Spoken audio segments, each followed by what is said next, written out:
Hello everyone, welcome to the class. I am your educator Manjari Chaudhary. I have completed my studies from BHU, Banaras Hindu University. Okay, so first of all, I just want to say that please like, share and subscribe to my channel so that मैं आप लोगों के लिए और ज़्यादा अच्छे educational motivated videos बनाऊं and NEET से रिलेटेड और टॉपिक्स हम लोग डिस्कस करें. ओके, सो चलिए. तो सबसे पहला पॉइंट जो मैं डिस्कस करना चाहूँगी यहाँ पे वो इस रिगार्डिंग में है कि जैसा कि हम सब लोग जानते हैं कि नीट का जो एग्ज़ाम है वो पोस्टपोन हो चुका है. अभी तक जो नीट का एग्ज़ाम की डेट थी वो आपकी जुलाई में थी. ओके, बट अभी वो डेट जो है एक्सटेंड होके सितंबर में हो चुकी है. ओके, 13 सितंबर मोस्ट प्रोबेबली. ओके, तो देखिए मैं बेसिकली आपसे यहाँ पे बच्चों आपको ये समझाना चाहूँगी कि इस टाइम पे मोस्ट ऑफ स्टूडेंट क्या होंगे, काफ़ी परेशान हो गए होंगे कि एग्ज़ाम की डेट एक्सटेंड कर गई है या एग्ज़ाम आपका कब होगा, जो डेफिनेट डेट दी गई है उस टाइम पे भी कंडक्ट होगा या नहीं होगा. बहुत सारी क्यूरियोसिटी होती है जो आपके मन में चलती रहती है. बट बेटा मैं आपको यहाँ पे ये चीज़ बताना चाहूँगी, इन सारी चीज़ों से दूर, इन सारी चीज़ें को, इन सारे पॉइंट्स को आप बिल्कुल दूर रखिए. एंड ये जो आपका एग्ज़ाम का डेट एक्सटेंड किया है इसको एक अपॉर्चुनिटी की तरह समझिए. ओके, एक गोल्डन अपॉर्चुनिटी जो आपको बार बार नहीं मिलेगी. अगर जो सिचुएशन चल रही है आपकी वो अगर नॉर्मल होती तो आपका एग्ज़ाम अभी तक हो चुका होता. ओके, एंड जिसको आप चेंज कर भी नहीं सकते थे, ना ही रिज़ल्ट चेंज कर सकते थे, ना ही एग्ज़ाम की डेट चेंज कर सकते थे, कुछ भी नहीं चेंज कर सकते थे.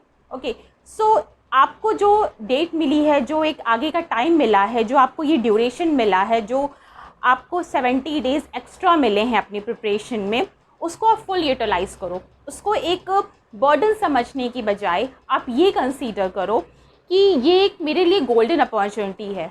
अगर मैं इस टाइम को अच्छे तरीके से यूटिलाइज़ करूँ, ओके, जो भी मेरी प्रॉब्लम्स हैं, जो भी मेरी वीकनेस है उनको आइडेंटिफाई करूँ सो दैट मैं अपने टारगेट को अचीव कर सकता हूँ. एंड मैं आपको ये बताना चाहूँगी कि ये जो आपको अपॉर्चुनिटी मिली है ये आपको बार बार नहीं मिलेगी. सो प्लीज़ इस अपॉर्चुनिटी को यूज़ करिए, ग्रैब करिए एंड अपने टारगेट को अचीव करिए. एंड जो अपकमिंग एग्ज़ाम है उसमें सेलेक्ट होइए और एक गवर्नमेंट कॉलेज में एडमिशन लीजिए. क्योंकि बार बार अपने ईयर को ड्रॉप करना ये टाइम टेकिंग भी होता है एंड उसी टॉपिक को बार बार पढ़ना, वही फिज़िक्स में रोटेशन, मोशन, वेव, लाइट या केमिस्ट्री हुआ आपका ऑर्गेनिक, इनऑर्गेनिक में जो भी आपके चैप्टर्स हैं, बायोलॉजी में डिफरेंट चैप्टर्स हैं, तो सर्कुलेट होके बार बार वही क्वेश्चंस, वही चैप्टर पढ़ना, ये कहीं ना कहीं एक सैचुरेशन लेवल क्रिएट करता है. ओके, आप बार बार उन्हीं सब चीज़ों से होके जा रहे हैं. सो मेरा आपको सिर्फ यही एक सजेशन है कि बच्चों प्लीज़ आप लोग इस टाइम को यूटिलाइज़ करिए, इस टाइम की वैल्यू को समझिए एंड सेलेक्शन लीजिए. ओके, सो सबसे पहली बात ये है कि हम अगर इस टाइम को यूज़ करना चाहें, ये जो 70 डेज़ हमें मिले हैं उसको हम यूज़ कैसे करेंगे.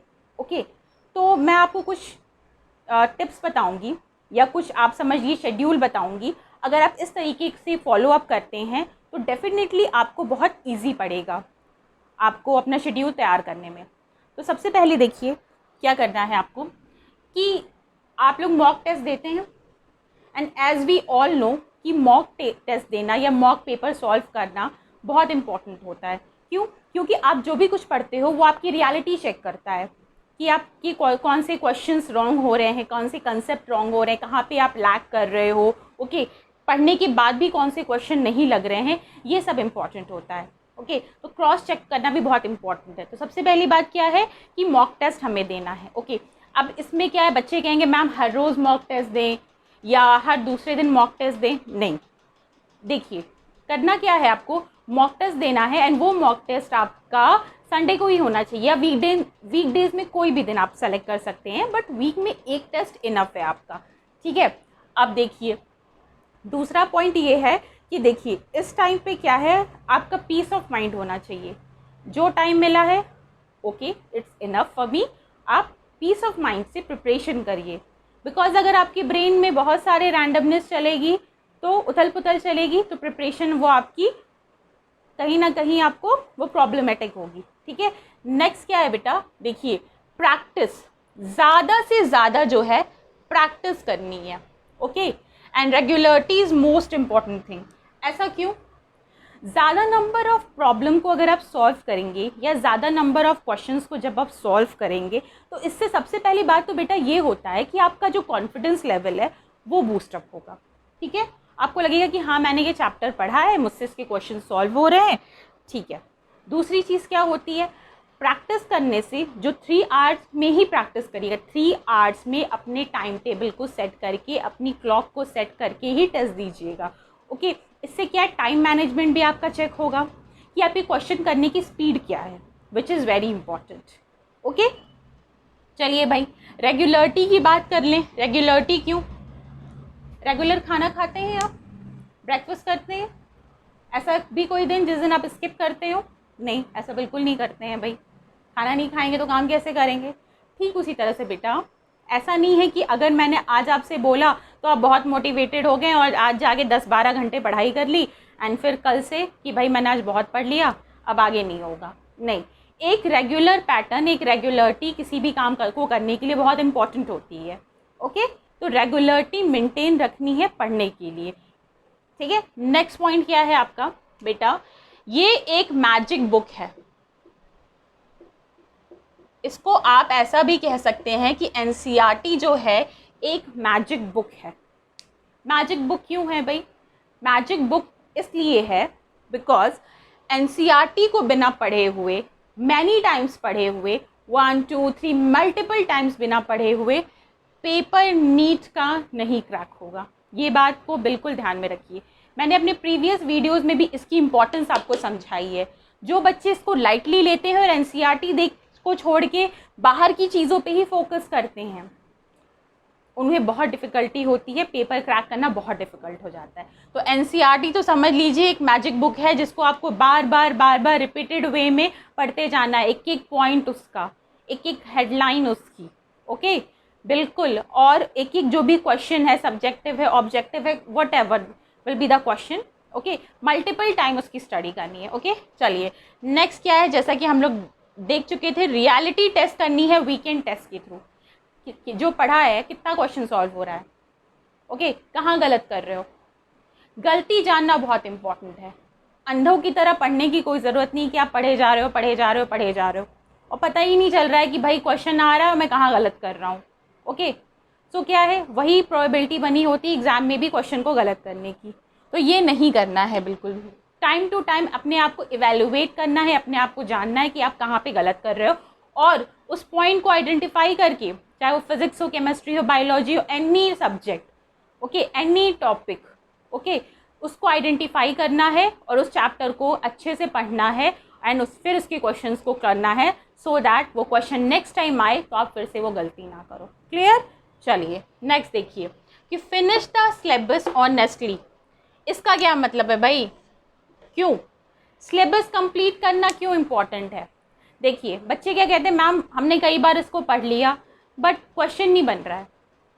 ऐसा हो नहीं सकता है, मैं मान नहीं सकती हूँ इस बात को कि अगर आप किसी टॉपिक को, किसी भी चैप्टर को प्रॉपर पढ़ रहे हो, समझ के पढ़ रहे हो, ओके, रटने की बात यहाँ नहीं हो रही है, समझ के पढ़ रहे हो और उसके क्वेश्चन आपसे नहीं हो रहे हैं, इट्स इम्पॉसिबल बेटा। देखिए सबसे पहली बात क्या है कि कोई भी आपका सब्जेक्ट हो, फिजिक्स हो, केमिस्ट्री हो, बायोलॉजी भी हो, कोई भी सब्जेक्ट हो, ओके, आपको अपना सिलेबस प्रॉपर ख़त्म करना है, ओके। सिलेबस प्रॉपर ख़त्म करने से क्या मतलब है कि सिलेबस प्रॉपर ख़त्म करने से ये मतलब है कि बायोलॉजी है आपका, क्लियर, बायोलॉजी में जितने भी चैप्टर दिए हुए हैं आपकी एनसीईआरटी में, सारे चैप्टर ढंग से अच्छे से पढ़ के ख़त्म करना है। उसे प्रॉपर सिलेबस ख़त्म करने का ये मतलब होता है, एक एक पॉइंट, एक एक क्वेश्चन, कुछ भी छूटना नहीं चाहिए। And just be honest with your self, okay.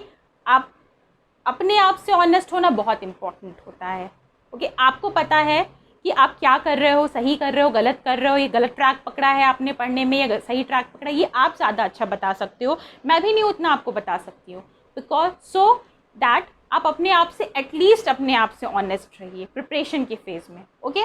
Next बेटा देखिए क्या है कि fix your weak area and work for it.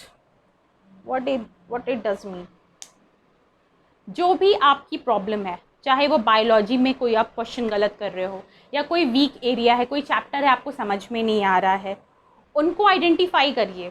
आपको क्या समझ में नहीं आ रहा है, किस टाइप के क्वेश्चंस नहीं बन रहे हैं, फिज़िक्स में क्या नहीं चैप्टर हो रहा है आपसे, कौन से क्वेश्चन नहीं बन रहे हैं, इन सारे वीक एरियाज़ को पकड़िए और इस पर वर्क करना स्टार्ट करिए। जब तक आप अपनी वीकनेस नहीं जानेंगे, आप उस पर वर्क नहीं करेंगे, तो आपका रिजल्ट इम्प्रूव नहीं होगा। बच्चे कहते हैं मैम हम पढ़ाई कर रहे हैं, हम चीज़ें कर रहे हैं, बट हमारा रिजल्ट इम्प्रूव नहीं हो रहा है। अरे बेटा कैसे होगा? आप अगर जब तक अपनी वीक पॉइंट्स को नहीं जानोगे, उस पर वर्क नहीं करोगे, तो बेटा रिजल्ट कैसे इम्प्रूव होगा, है ना? आप बात समझ रहे हो मेरी? तो इस बात को बेटा आप लोग ज़रूर ध्यान में रखिए। क्लियर? चलिए बेटा, एग्ज़ाम डेट क्या है, टारगेट हमारा क्या है? टारगेट है हमारा 13 सितंबर, इस दिन हमारा एग्ज़ाम है। ठीक है, टाइम कितना बचा है? जुलाई, अगस्त, सितंबर, तो ऑलमोस्ट हमारे पास 70 डेज़ हैं। ठीक है, इन 70 डेज़ को हमें कैसे यूज़ करना है ये हम लोग देखेंगे। देखो बेटा, सबसे पहली बात तो ये क्लियर रखो कि जो आपके पास टाइम है it is enough.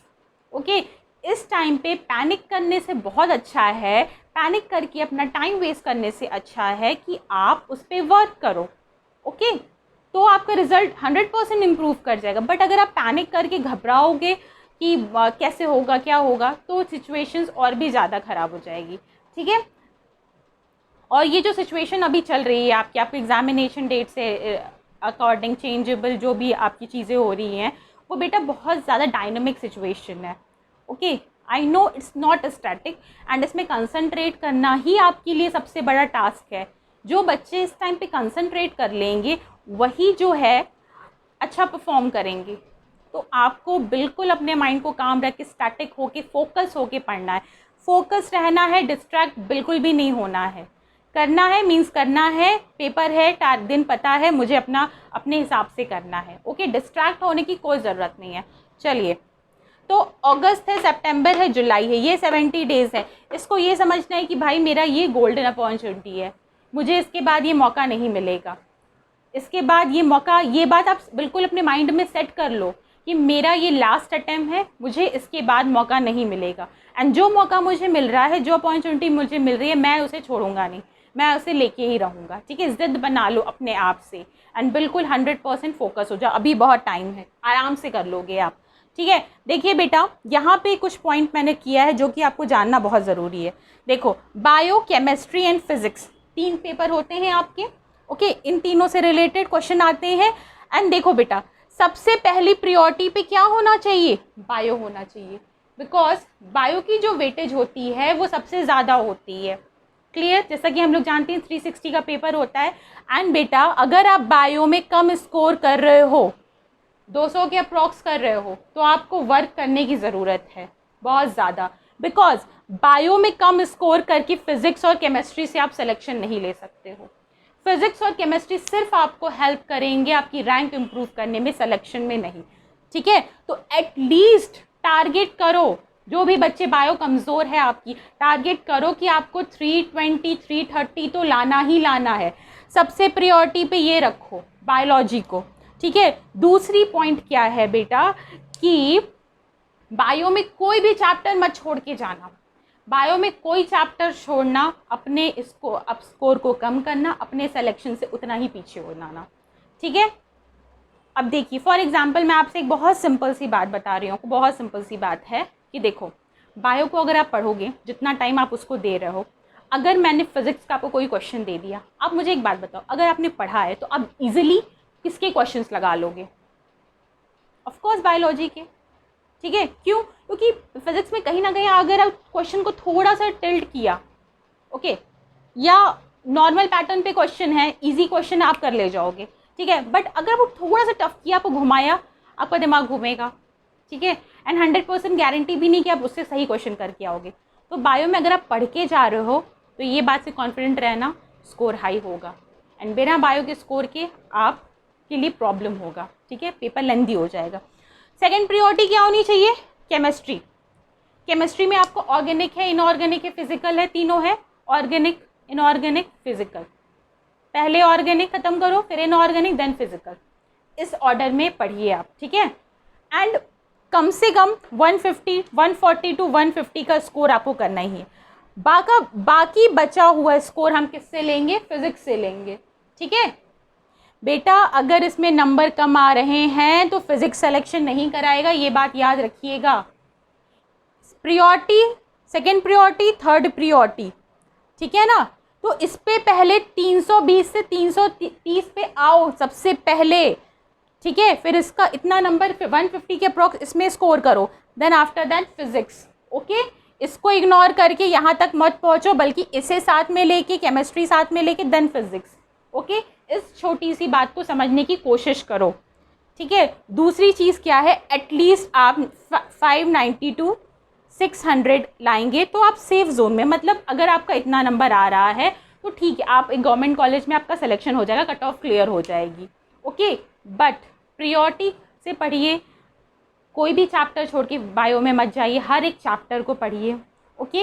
And physics में देखो बेटा, एक बहुत फैक्ट सी बात है, इसमें कोई दो राय नहीं है कि अगर क्वेश्चन आपका नॉर्मल पैटर्न पे है, इजी में है, तो आप कर ले जाओगे। जहाँ घूमा प्रोबेबिलिटी है, चांसेस ज़्यादा हैं गलत करने के, ठीक है। तो बहुत ज़्यादा इसके लिए परेशान नहीं हो। एटलीस्ट जो 80 नंबर के क्वेश्चन आ रहे हैं फिजिक्स में, 90 नंबर के क्वेश्चन आ रहे हैं, उसे तो करो। आप लोग डिफ़िकल्ट के पीछे पूरे टाइम भागते रहते, पूरे टाइम आप लोग डिफ़िकल्ट क्वेश्चन के पीछे आ रहे हो। पहली बात मुझे ये बताओ, जब 90 नंबर लाने पे, 900 मार्क्स लाने पे आपका सिलेक्शन अफेक्ट नहीं हो रहा है, तो आप उसके लिए क्यों परेशान हो रहे हो? एटलीस्ट जो कोर एरिया है उसे तो आप कंप्लीट करो। आप समझ रहे हो मेरी बात को? यही बात मैं आपसे करना चाह रही हूँ। और बस ये है कि इस टाइम का पूरा फ़ायदा उठाइए आप लोग, ओके। एंड बेटा एक बात को माइंड में ध्यान में रखिए कि कट ऑफ इस साल थोड़ी तो इंक्रीज़ होगी ही। क्यों होगी भाई? आपको इतना टाइम मिल रहा है, पेपर इतना एक्सटेंड हुआ है, आपको स्टडी का टाइम इतना मिल रहा है, सभी लोग मेहनत कर रहे हैं, सभी लोग हार्ड वर्क कर रहे हैं, तो ऑफ कोर्स थोड़ा तो कट ऑफ इफेक्ट होगा ही। सो आई जस्ट वांट टू से कि आप सिर्फ फोकस करो एंड अच्छे से पढ़ो, okay. And thank you for watching my channel, okay. Thank you for watching my channel. Just do like, share and subscribe to my channel. Thank you so much.